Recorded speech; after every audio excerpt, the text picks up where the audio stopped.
Hello, welcome to Gardener's World. And autumn is really kicking in here at Longmeadow. I've noticed across the years how the best autumn colour is moving later. It always used to be in October, but now the first couple of weeks November can top that.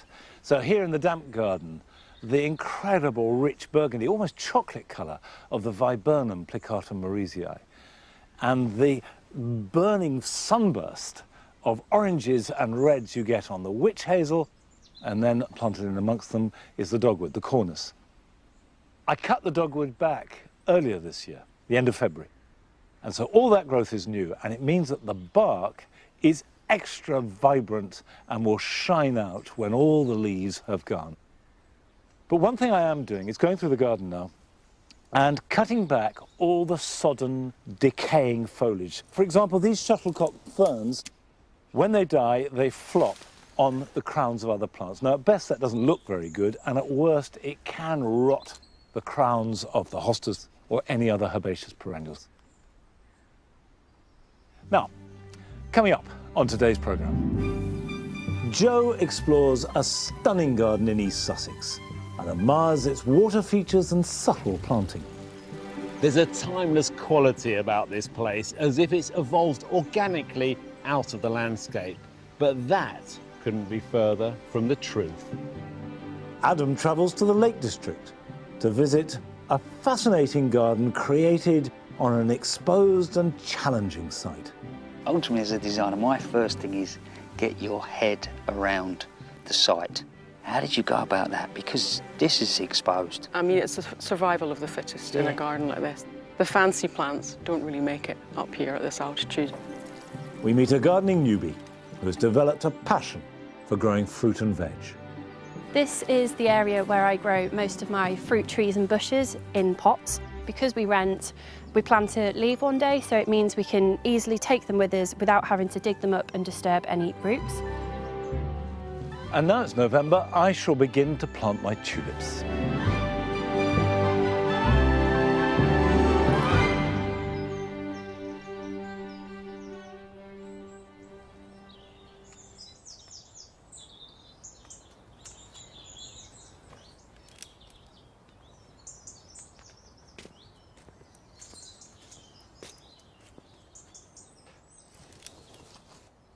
I'm marking the spot where I want to plant more roses.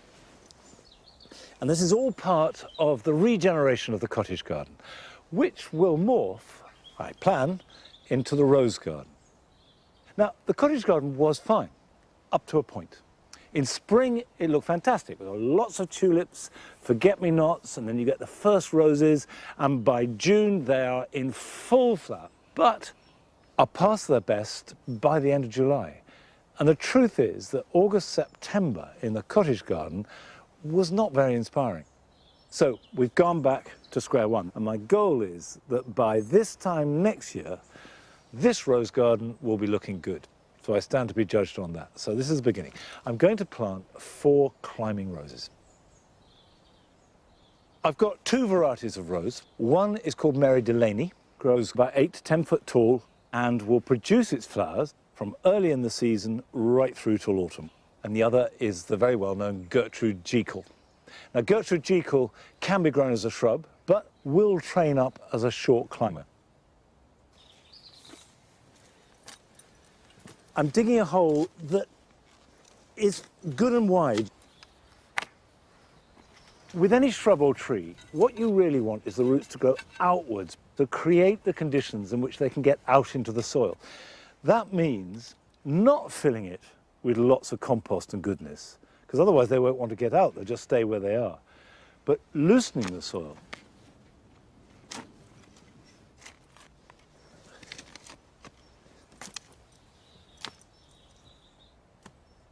And then what we have here is a bare root rose. Now, bare root roses come unpotted, and the bare root season starts beginning of November and goes through to February. So now is the beginning of the time when you can order them. The point about them, and the reason why they're a good thing, is that there is a much wider choice of varieties for bare root. They're cheaper, and they often get established better. When you get them, get them into water, give them a drink. If you can't plant them for more than a day, heel them in. And what that means is just make a scrape in the ground and cover the roots with soil. You could even just mound it up around them. But the roots must be covered until you're ready to plant them. So just fill in round it. And the rootstock wants to be under the surface of the ground. So the stems appear to be sticking individually from the soil.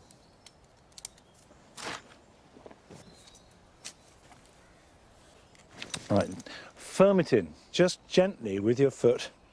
It's a good idea to have your heel on the outside so you're not crushing too many of the roots, but you are making sure that it's nice and firm in there. And then, whatever the weather, water it.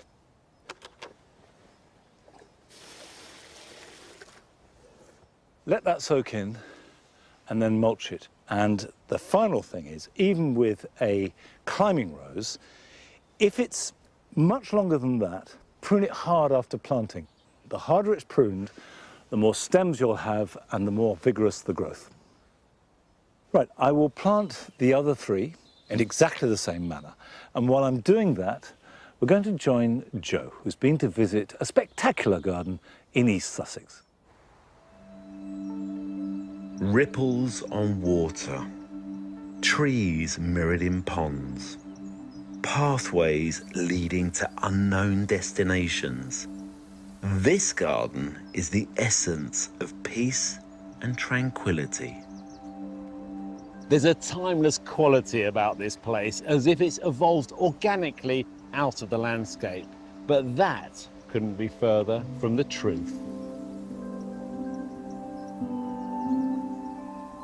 It was designers Debbie Roberts and Ian Smith who transformed a steeply sloped landscape into a terraced garden over 20 years, moulding this world of water out of bare earth. So water plays a huge part in this garden. I mean, it's everywhere, isn't it? Is this natural water? This is all man-made. It's all created artificially, but obviously to look as natural as it possibly can be. We've got basically a very rural site here, and then water kind of brings that closer in towards the house. Nothing should feel as if it's imposed. And also, you've terraced a lot of it, a way of dealing with the slope, and I guess that helps with the water as well. Yeah, there's a certain amount of terracing which was needed, so it feels as if it's very much part of the way that water would naturally flow through the landscape. And of course, where you've got these level changes, it's perfect because you can get the sound of water, because you've got the levels and water falling down. Yeah, I mean, it's a magical element, isn't it? And the sound of it is just right. It really makes you want to explore, find the source of it, doesn't it? Yeah, exactly. It's something that draws you on through the garden. Inspired by Japanese gardens, Ian used a pared-down palette of plants with grasses, acers, and many shades of green, sitting alongside the three ponds. Paths and bridges twist along the streams and waterfalls which tumble from one level to the next. Ah, so this is what I could hear from down there. I mean, it's so tranquil down there, but you come just round the corner and suddenly you've got serious drama. And of course, where you've got more of a fall, you get a bigger sound, basically. Yeah. And we've kind of enhanced that by using this idea, which is kind of a bit of a nod to Japanese sort of concepts of design, if you like. We're using rock and water. It's the idea of this, what you call a carp stone, which is placed into the base of the waterfall to represent the idea of a carp swimming upstream. Okay. But of course, it splits the water and just provides that extra splash. Quite a simple thing to do. Visually, it's just such a lovely composition, looking up at all the water there.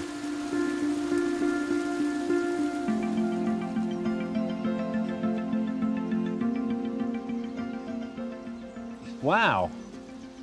I mean, I should say wow, shouldn't I? Because it's very, compared to there with the drama, it's so calm. It's a very different mood, feel, this space. We've still got a composition, and we've still got something drawing our eye. In the middle distance, you've got the next waterfall. Again, the sound pulls you on. Yeah. So we're traversing the water.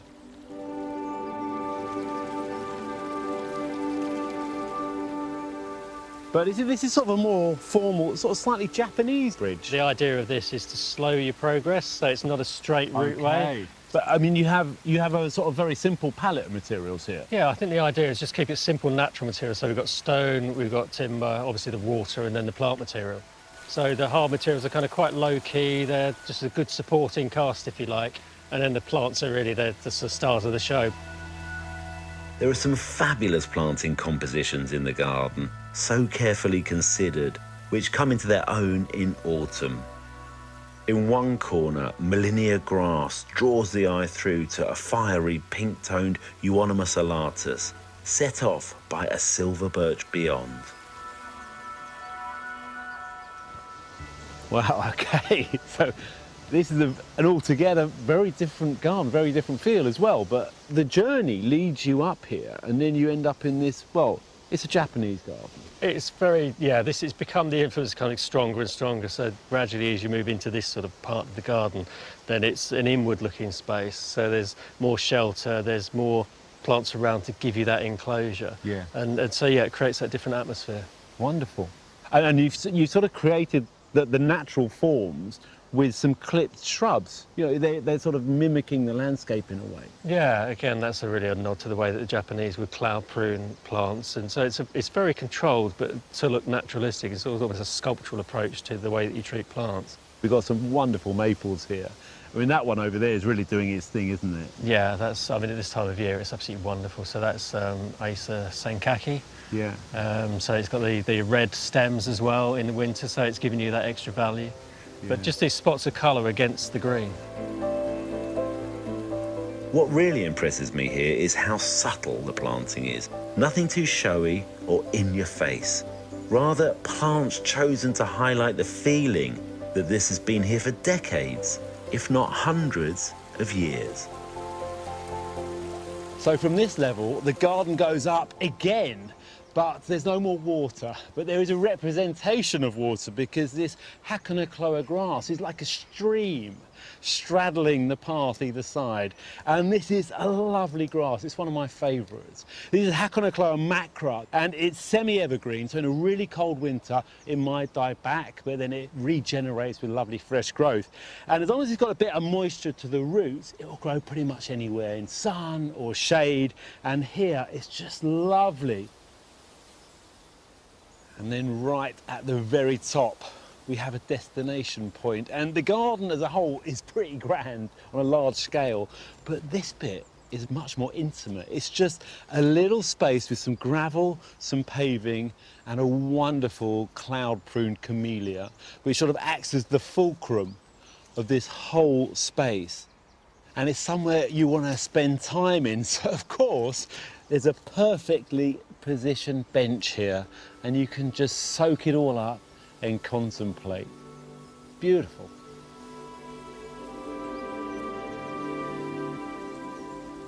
It's amazing to think that 20 years ago, this garden didn't exist at all. And then it was imposed onto the landscape, and now it feels completely part of it. And the planting right now is spectacular. And of course, that's what it's all about.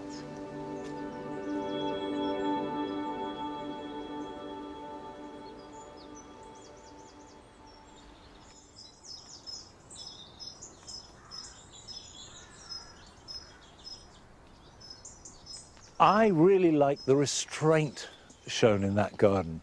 I think very often most of us try too hard and try and pack too much into a space. And actually, it can be much more effective to edit and hold back. I think here in the Lime Walk, almost by default over the years, we've reached that stage where we just have peach limes and ferns. And simplicity doesn't mean not using any colour. Here at the moment, the autumn foliage of the yellow azalea, Rhododendron luteum, is blazing out. But I don't need any more than that to complete the picture. It's not so much less is more, but less is enough.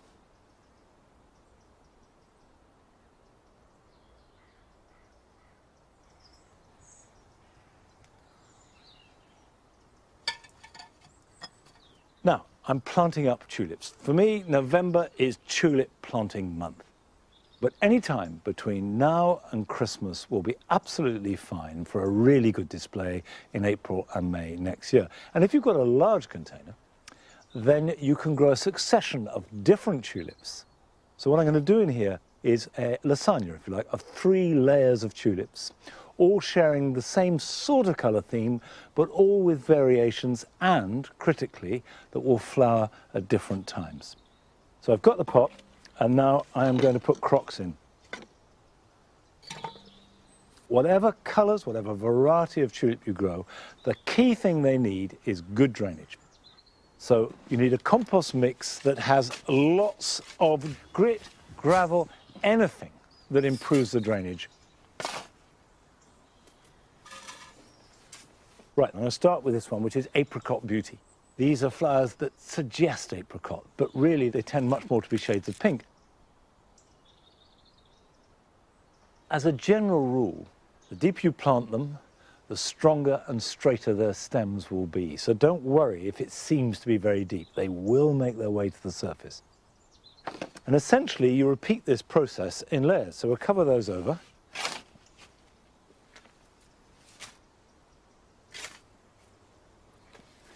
Just enough to cover them. Now, this is one of my favourite varieties. It's called Monty, and it's exceptionally tall, and it's got a goblet head, pink, and with its edges tinged with a sort of orangey apricot. You can see there is an apricot theme running through this. Absolutely beautiful tulip.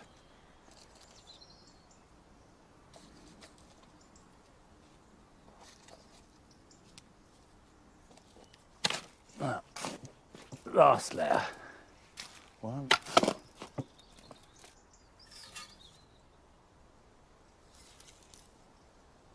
Now these last ones are called Request.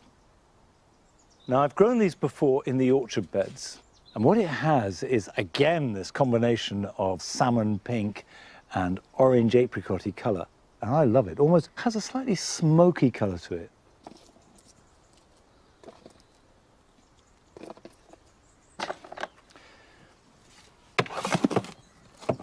Cover those up.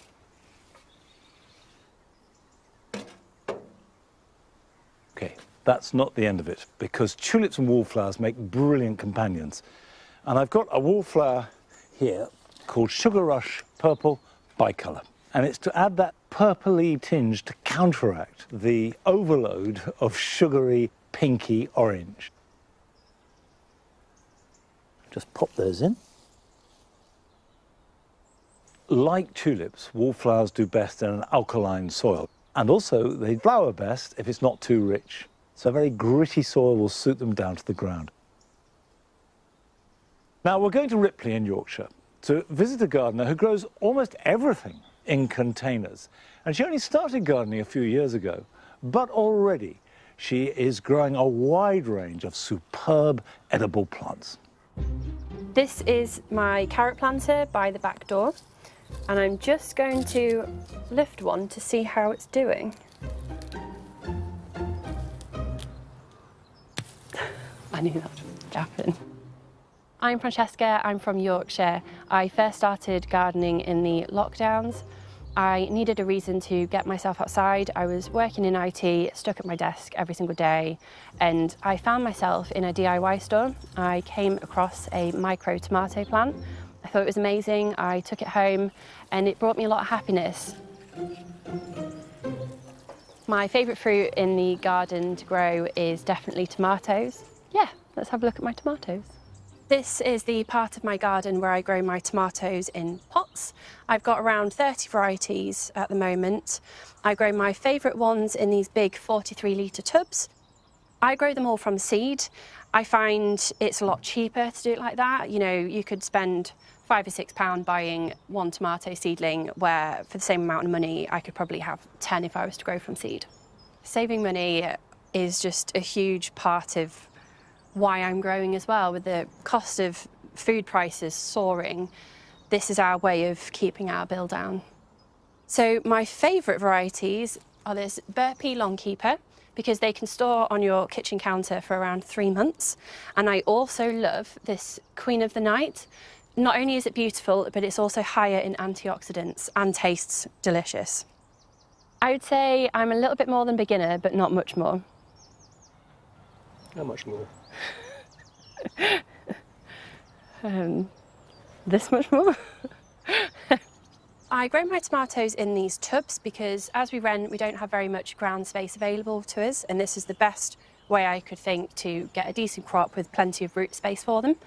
To maximise the space even further, in winter around October, November, I plant 4 or 5 garlic cloves in a circle, leaving the middle bit bare.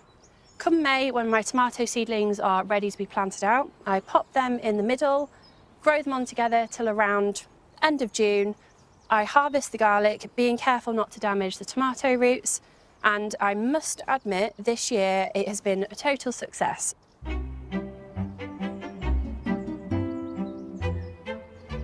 We live in a rented house, so we're very limited on what we can actually do in the back garden. I grow most of my plants in pots.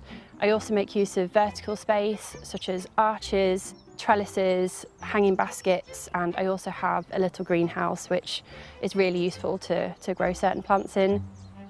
I was thinking if I could loosen it and then pull it. This is the only area of the garden where I can actually grow in the ground. We have this bean frame here, which traditionally you would see as an A-type. We actually inverted it so that we could maximise the growing space underneath. So I've got runner beans here, and I also have dwarf French beans underneath. Now I've had a brilliant year with beans this year.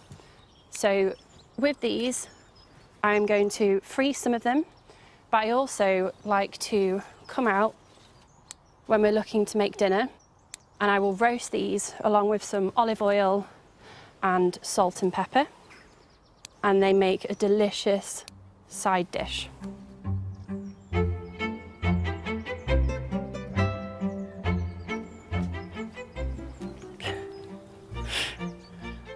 It's still not great, is it? This is the area where I grow most of my fruit trees and bushes in pots. The reason I do this, because we rent, we plan to leave one day, so it means we can easily take them with us without having to dig them up and disturb any roots. Most of these pots have actually been salvaged from different websites, people wanting to get rid of whatever they're not using, so I go and collect them, and it means I can keep my costs pretty low. Another way I do that is by utilising these grow bags. I buy them in multi-packs, so they are quite cost effective. I've got some dwarf fruit trees, we've got the apples and nectarines and plums. I also, a bit further down, have raspberries in buckets. I never knew I could actually grow citrus trees outside in Yorkshire, but I have learned I can. So I got these last year. I kept them in the greenhouse over winter, and then I moved them outside when it warmed up, and they've done really well so far. I absolutely love growing gherkins. I haven't had that much luck with them the last few years. However, this year has been incredible for them. I've grown loads that I've managed to pickle. I've got plenty of jars in the fridge.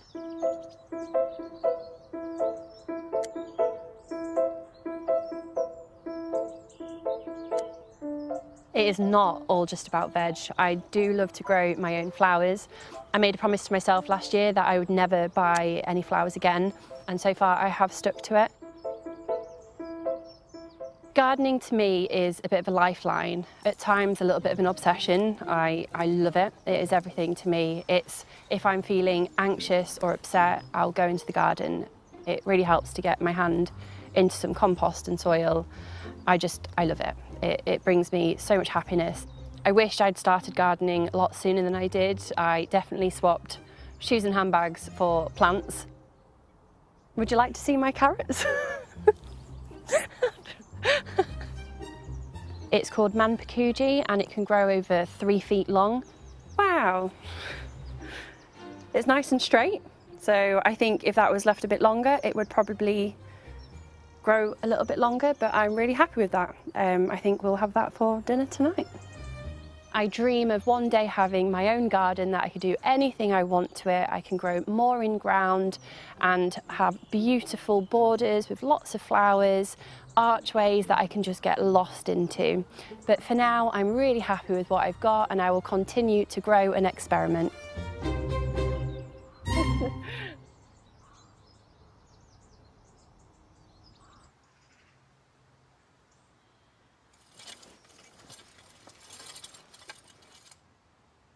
I love the tip about planting garlic around a pot of tomatoes, and clearly it works well. The garlic looks fantastic.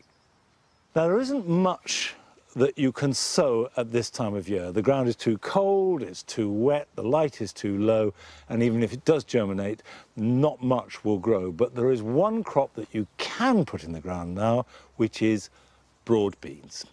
And if you plant broad beans into the ground now, they will germinate and grow a little, and then they will stop from about the beginning of December through till February, but then they start again and they've got a head start, and they will give you a harvest about a month earlier than those you plant in late winter or early spring. And the variety that is best to sow in autumn is Aqua Dulce. There are other varieties, but Aqua Dulce will certainly always do best in cold weather. I grow them in a grid, but of course, if you've got more room and you're not growing them in a raised bed, a double row is normally the way to do it. In a grid, I just plant them about 9 inches apart, rake them over, and let them get on with it. And you should start to see them appear in about 3 weeks' time. And you should get a harvest towards the end of next May, around about Chelsea time. Now, still to come on today's programme. We explore a tropical paradise in a back garden in Surrey. If you've got a small garden and you put in these big plants, it absolutely fills the space and it creates an illusion of even more space. And Adam visits a garden created on an exposed spot high above Coniston Water in the Lake District. Now, you strike me as a very optimistic person, because I'm thinking about taking on somewhere like this with nothing here, and I'm going to create a garden. Yeah, I didn't know then what I know now, but I'm glad I started.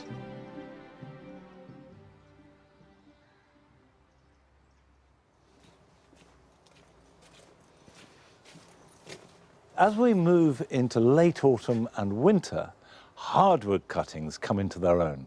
And the brilliant thing about hardwood cuttings is that they're easy. And any shrub, and quite a few trees, are good candidates for hardwood cuttings. So a buddleia like this will be brilliant.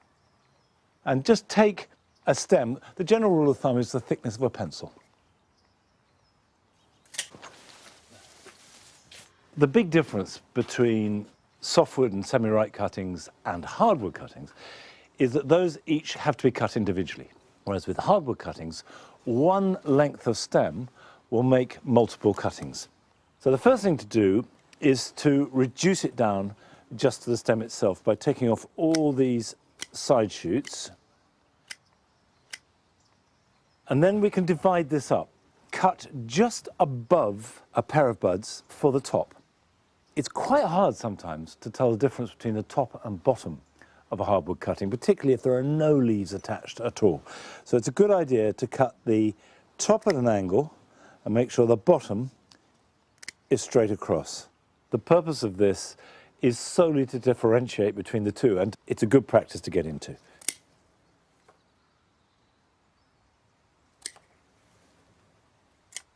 At this point, this is too much growth.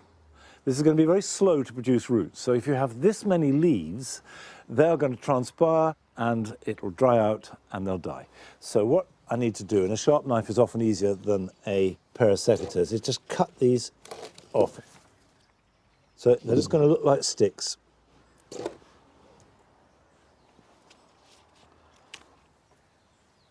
Right, that's the beginning. And you can put these in a pot and they'll grow perfectly well. And you can see I've got here 3 buddleia cuttings that I actually took from the writing garden last year, but you can also put them straight out into the garden, and that's what I'm going to do.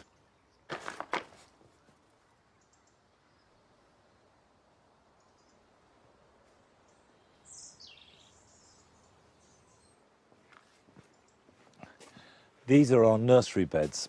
Any piece of ground that you know will be reasonably clear for the next 12 months will do, and you really don't need much. So take a spade and simply push it in the ground and wiggle it. So it's not really a trench, it's a slit, like that.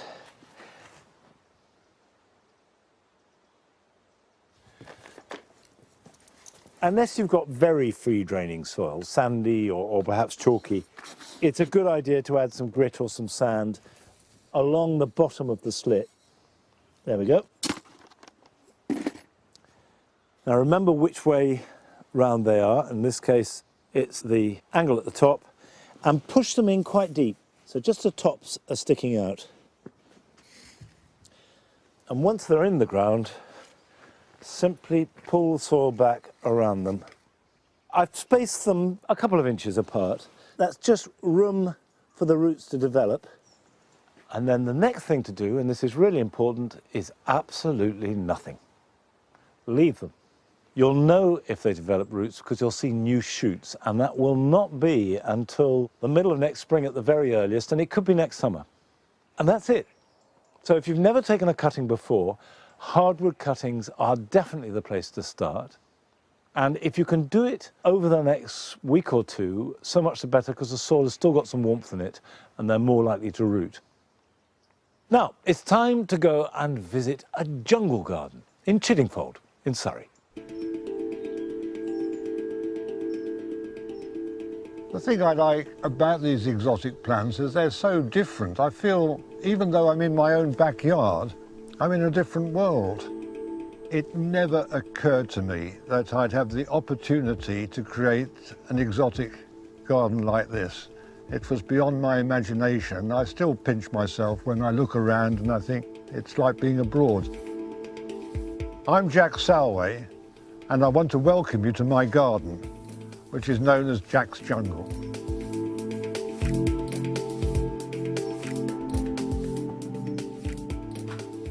When we moved to the area, I was basically looking for a garden with a house in it. And when this became available, I just snapped it up. I've always been interested in gardening since I was a small boy. It's always been in my blood, and as a student I had an allotment, and it's a passion I've had all my life. Well, we came to the garden 45 years ago, and the previous owners kept goats and chickens down here, so there was absolutely nothing. It was absolutely deserted and blank, and then within a few weeks, up came the saplings, the brambles, and it was a wilderness. The area is about an acre. I didn't have an idea what I was going to do with it, but over the years a theme developed. Gunnera grew very well, then I discovered cannas and bananas, and then gradually over the years it built up into the garden that you see here. The garden is a coombe, a steep-sided narrow valley. The coombe offers shelter.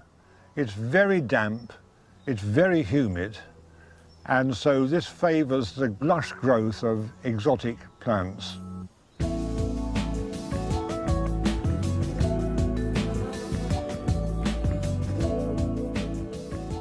Now this is the golden bamboo.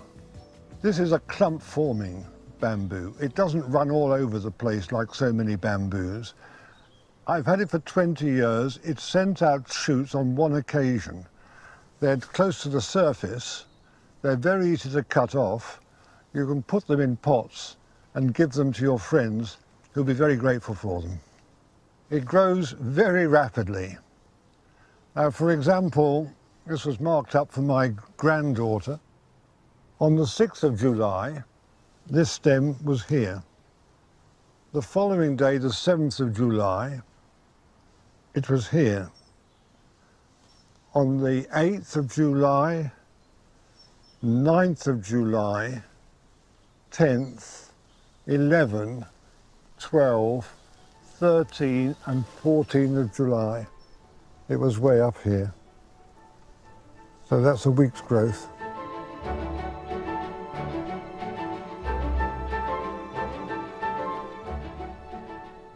The tip I'd give you all, if you want to grow a jungle garden, is you've just got to have the right conditions. You've got to have the moisture, the shelter, and the humidity, and the richness of soil, and if you've got that, it's easy.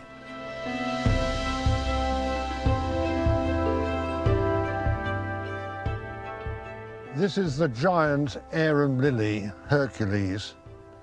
It has these white spots on the leaves. This year, it's grown this high. But next year, I'm hoping it's going to be 2 meters high, and the white flowers, with luck, will be even higher.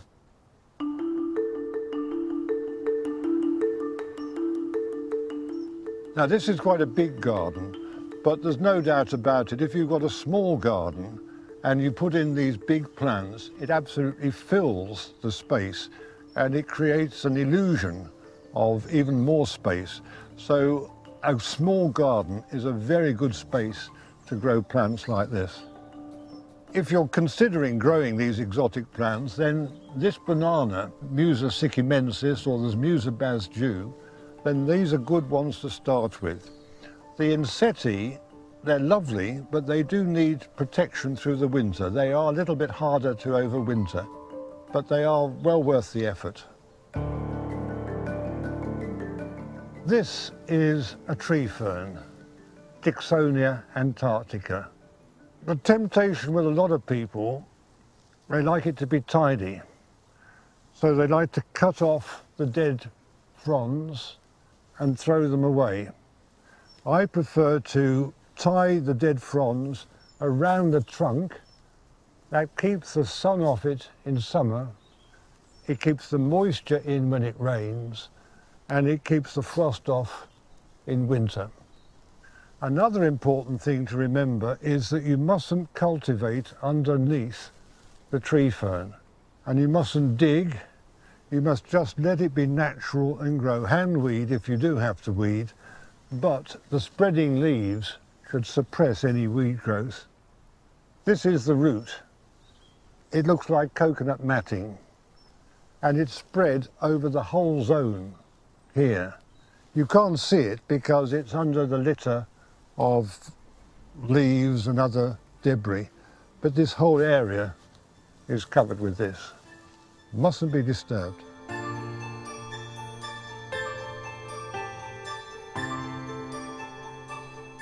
I must confess I am proud of this garden. I love showing people around.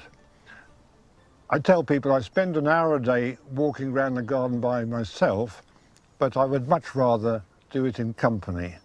And when people ask to come and see the garden, then it's always a pleasure to show them round. And then we often end up with a drink on the Prosecco terrace just to round the evening off.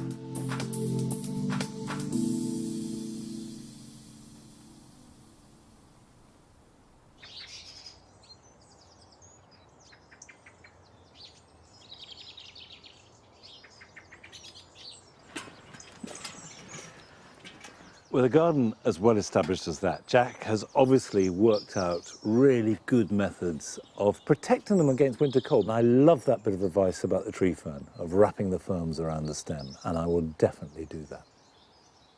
It's time here to bring in the plants that I need to protect over winter.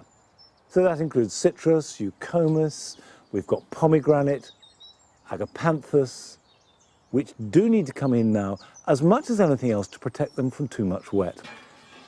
Now, it's always a slightly delicate process, this.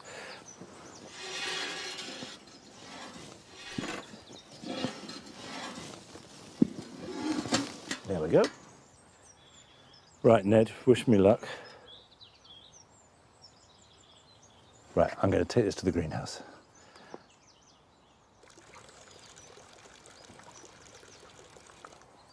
Come on.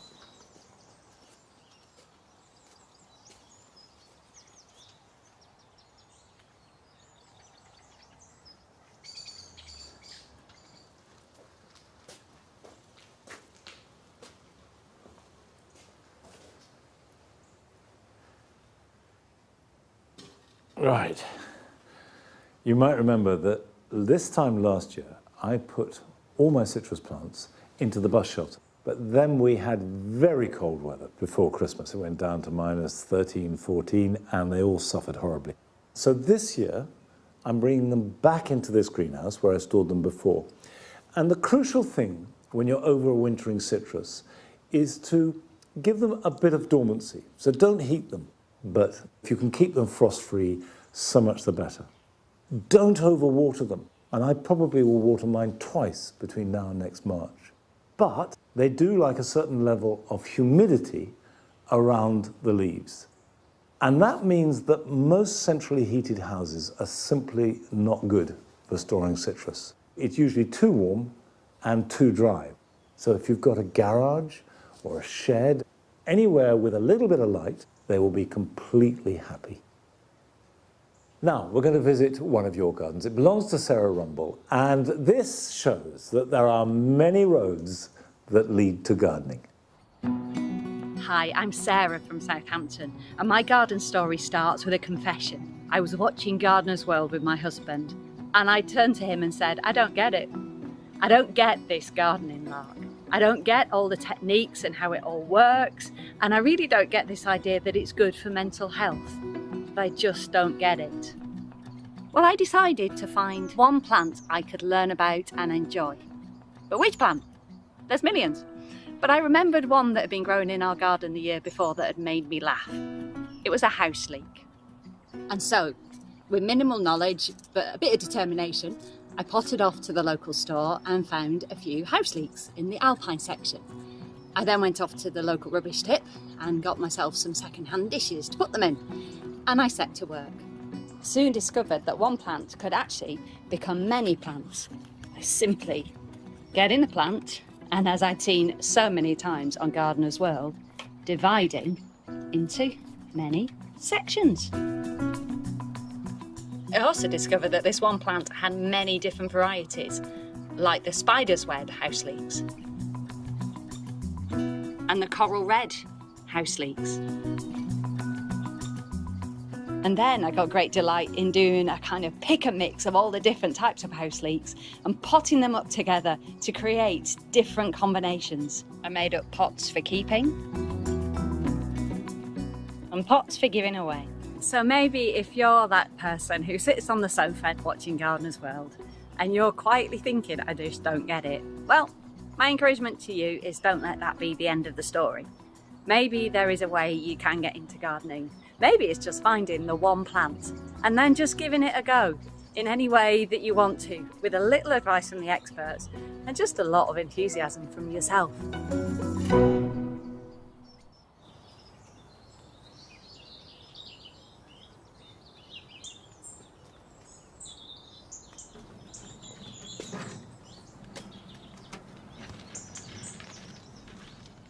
I admire your perseverance, Sarah, and delighted that finally you found the spark that has lit your horticultural fire.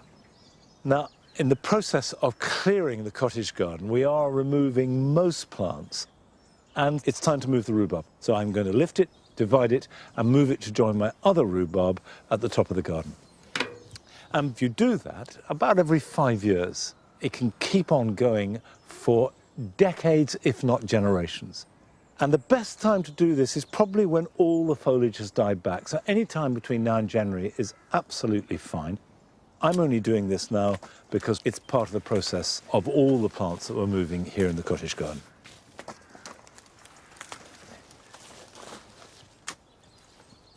Dig it up, trying to take as much root as possible. Right, there's a good bit of root. And we've got a good bud there, and one here.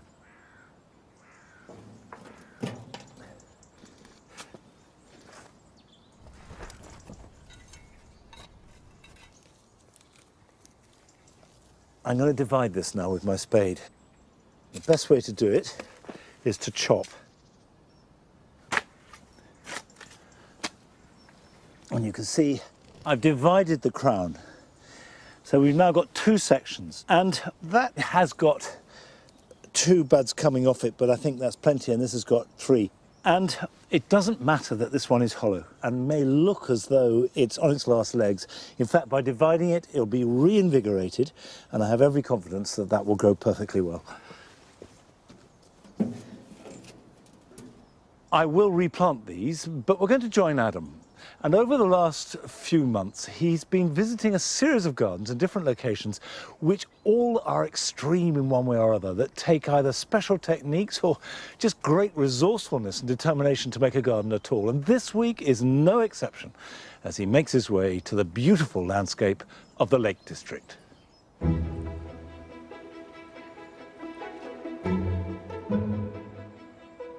Absolutely stunning. But it's exposed, it's rugged. You could even say extreme, and not the first place that would jump to mind if I was going to create a garden. But that's exactly what they've done here. On the edge of Grisdale Forest, high above Coniston Water, a really incredible experiment has taken place. To develop 2 acres at Lawson Park into a garden beside an artist's retreat. For head gardener Karen Guthrie, it's been 20 years of hard work and a labour of love. So Karen, what was it like when you arrived? Well, there was no garden, but it was tussocky, mossy, heathery fell, and it was wet. But we had this sense, you know, I could see it was southwest facing. It had some really nice light at different times of the day, and I could just feel like there was something potential here, you know. So we got started in a very, very basic way. And at that point, I had a little polytunnel, got interested in growing from seed. I could be quite casual about putting it down and seeing if it worked and losing some. Didn't bother me if I lost a few plants. Now, you strike me as a very optimistic person, because I'm thinking about taking on somewhere like this with nothing here, and I'm going to create a garden. Yeah, I didn't know then what I know now, but I'm glad I started. Steep terraces and paths follow the lie of the land, and plants naturally mingle with each other in layers. So when you move to a garden, ultimately as a designer, my first thing is get your head around the site. How did you go about that? Because this is exposed. Yeah, we've always had wind coming from the southwest. And there's also the rain, of course. Over 2 meters of rain a year. And it's steep. So in a way, there's no level space here in this garden unless I've made it with a pickaxe and a wheelbarrow. It was just a matter of getting rid of that sort of mossy turf. And largely that was done by light exclusion. So we would put a big piece of old carpet or something like that, cardboard, on top of a layer of mulch. Sometimes I'd leave that on for 1.5 years. But something would grow, and I would tuck some plants into there. And that's really just how I started to form these planting areas. Once a plant's become happy, you've given it its head. You've let it be itself, haven't you? Yeah. I mean, it's the survival of the fittest in a garden like this. The fancy plants don't really make it up here at this altitude and with this rainfall. But plants like Persicaria, Sanguisulba and Meadowsweet wouldn't thrive this well if Karen hadn't spent years improving the soil that started as near rubble. So, go on, let's see what you've got. So this is what we've got now. This isn't a particularly old bed. It's maybe 5 or 6 years old. Yeah, you'd see it's not bad. No, it looks, I mean, it looks with good life in there, but actually, it also still feels quite free draining, which, you know, where we are, you think, well, that's got to be a benefit. But I do love the way that you've experimented with plants, and then feels a freedom to the place, you know, even, look at this, alchemilla lights. Oh, yeah. That just looks, that looks incredible. Look like this little tapestry. I'm never going to win against a lot of these plants that have decided they like it here too much. And brilliant. So you can fight it, or you can decide that it's as beautiful as it is and live with it.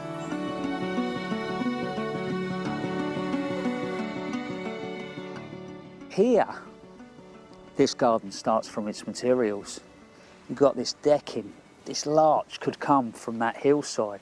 The concrete, it feels agricultural, strong. And then you've got the local stonework, which provides that sense of place. Then you look at the planting, and today the light is bouncing off the willow and the birch. And then we come down a layer, and the shrubs are really quite strong in their form. We've got a euonymus alatus over there, carrying great autumn colour. And then look at the detail. You've got the cornice, the dogwood there. Look at the underside of those leaves, how they pick up on the colours on the top of that ridge. But Karen hasn't just stopped with the ornamentals.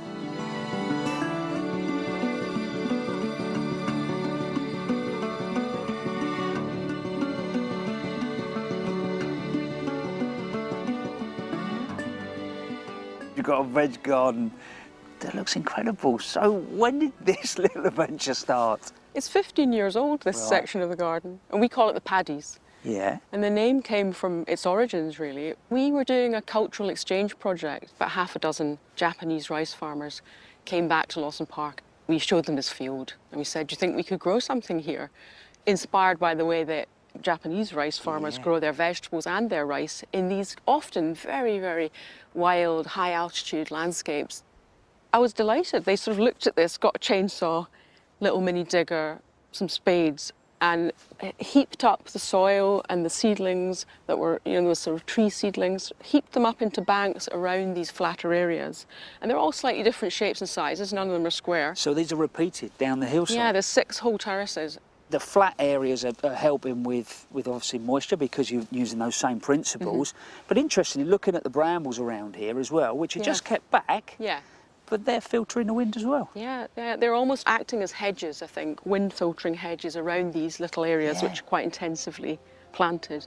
I mean, I can count the fingers of one hand how often I've ever watered this part of the garden. So there's something magical going on in the soil. How long has it taken you, do you think, to get the soil in good heart? I would say that even after 4 years, we were getting pretty good harvests. We've got a whole range of plants growing here. We've got probably 2/3 fruit and 1/3 veg. And it feels, I think, a bit like an allotment in the wilderness. Yeah. A lot of the Asian veg do really well here. But we grow a lot of the more orthodox things as well. You know, the potatoes, the beans. I mean, this is obviously the European turnip, but next to you, there's daikon. Oh, yeah, look. Which are doing really well. Yeah, wow. Can I harvest one of these? You certainly can. They look great. Look at that. Bit of a twisted one, but lovely. Yeah, that's lovely though, isn't it? We use them in all sorts of dishes, cooked and raw, pickles. You can use the leaves as well as the roots. When they're in good nick like that, the leaves are just as edible as the root. Walking around with you today, it's a very human approach. You've come here, you've understood what's here, you've not tried to battle it. You know, you've created something that not only works, but it feels comfortable. I'm always, you know, out looking for ideas, and I was really looking forward to coming here. But more than anything, you've reminded me today, is just be patient. You know, I've created my new veg garden. It's going to take me a few years to get the soil in good heart. But that's the most important thing, because once that's in good heart, you're away.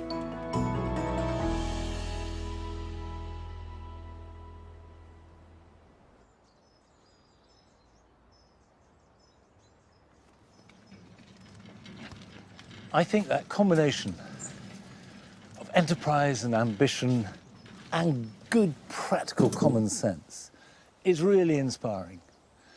And wherever your garden is, there will be limitations. No garden in this world can do everything. So by knowing those limitations and working within them and being creative but having to edit is the secret of making a really good garden. Okay, I'm going to tell you the secret of making really good rhubarb, because we've dug them up. I'm now going to replant them. Now, I've got some here. These canes mark the crowns of a variety called Victoria. It's very big. It's quite late. It's not really ready to harvest until May.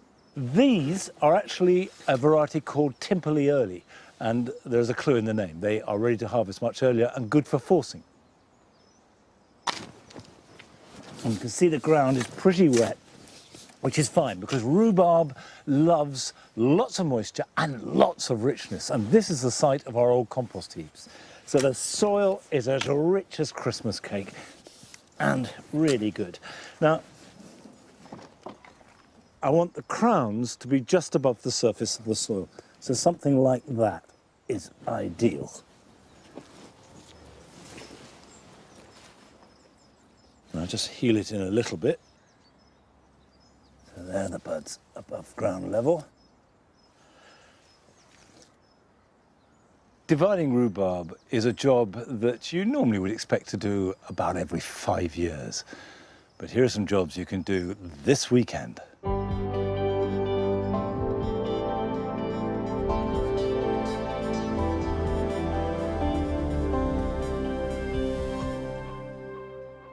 Although paperwhite daffodils can't reliably be planted into the garden because they're tender, they do make superb indoor plants and will flower at Christmas if planted now. Use a free-draining compost, half-fill the container, and pack in the bulbs closely, although they shouldn't be touching. Cover them over and top it off with a layer of grit. Put them somewhere warm and sunny, and the shoots will soon appear.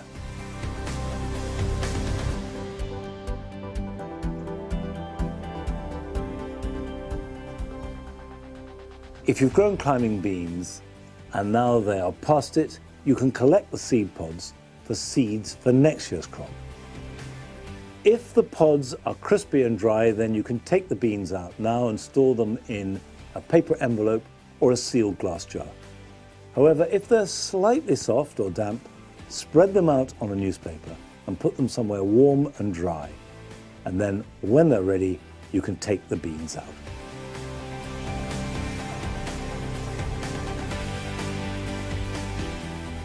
Sweet peas sown now will develop into strong plants that will flower earlier and last longer than those sown in spring. I sow 3 seeds to a 3-inch pot, and I'll plant out all 3 as a group. Cover them over, water them, and put them somewhere warm to germinate, which they should do in about 2 to 3 weeks' time. They can then be stored over winter in a frost-free place, ready to plant out next April.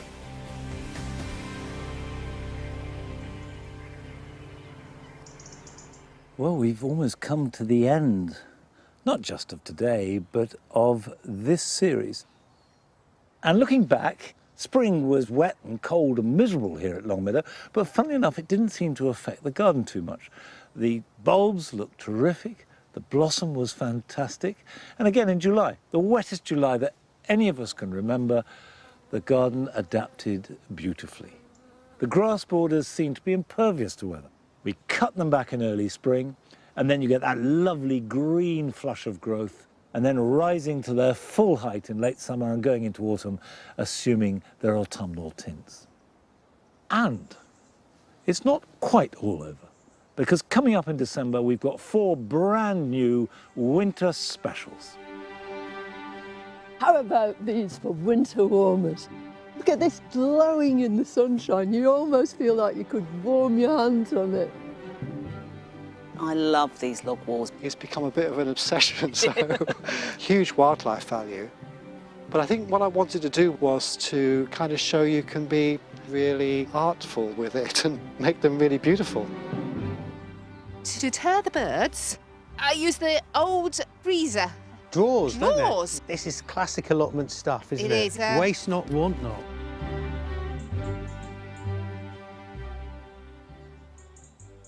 Well, that's it for today. I'll see you back here next time. Until then, bye-bye.